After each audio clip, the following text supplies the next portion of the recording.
Денят, в който ти реши да си тръгнеш и света да обърнеш само за ден.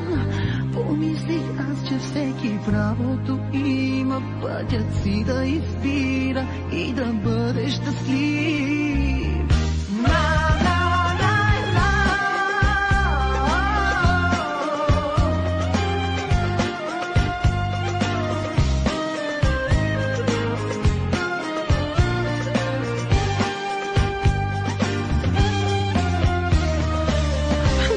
В който ти реши да си тръгнеш и света да обърнеш